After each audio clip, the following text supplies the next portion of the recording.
শাকিল ভাইকে বলার পরে এই গল্প উনি শুরুতেই যে একটা অসাধারণ ব্যাপার, এবং অন্যান্য প্রডিউসারের কাছে যে যখন আমি গল্প পিচ করি তারাও খুব মানে আমাকে ইন্সপায়ার করে যে এরকম গল্প তো শুনি নাই।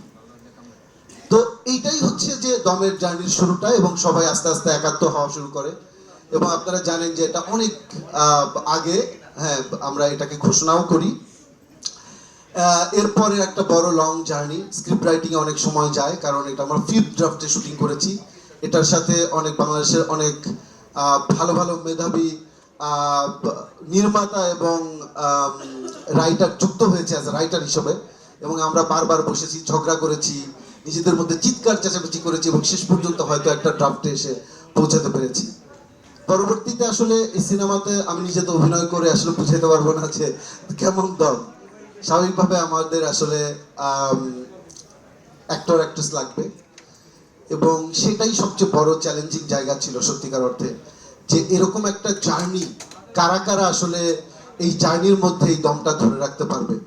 আমি শুরু থেকে একটা কথা বলছিলাম যে এই সিনেমাটা না মানে অনেক চেষ্টা করে বানানো যাবে না, অনেক টাকা থাকলেও এই সিনেমা বানানো যাবে না, অনেক মানুষ যুক্ত হলেও এই সিনেমা বানানো যাবে না। এই সিনেমাটা না হয়ে উঠতে হবে, মানে খুবই ন্যাচারালি এটা গ্রো করতে হবে।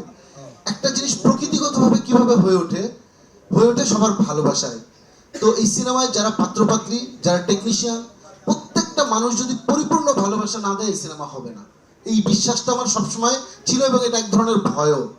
এবং পরবর্তীতে আপনারা জানেন যে অভিনেতা অভিনেত্রী এটার মধ্যে যুক্ত হয়েছেন, এখানে আছেন। এদের গল্প আমি একটু একটু করে বলেছি, আসলে গল্পের কিছুই বলি নাই। সিনেমাটা রিলিজ হলে গল্প বলা শুরু করবো আমি একটা একটা করে, এবং সেই গল্পগুলো অসাধারণ গল্প, এবং এই প্রত্যেকটা গল্প আমার নিজের জন্য অনেক ইন্সপিরেশনের।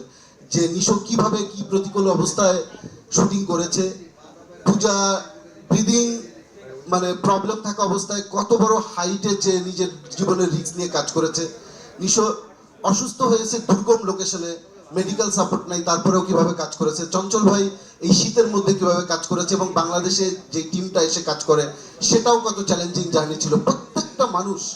এবং স্পেশালি আমরা জানেন যে আপনাদের কাছ থেকে দোয়া নিয়ে গিয়েছিলাম প্রেস কনফারেন্স থেকে কাজাকিস্তানের এত টাফ লোকেশনে, টাফ ওয়েদারে, -7 -8 এরকম টেম্পারেচারে কাজ করা, বেশিরভাগ বিদেশি টেকনিশিয়ানের সাথে কাজ করা, ল্যাঙ্গুয়েজ ব্যারিয়ার, স্পেশালি আমাদের টেকনিশিয়ানদের 90% ছিল রাশিয়ান ল্যাঙ্গুয়েজে কথা বলে, 2-3 জন ইংলিশ জানতো।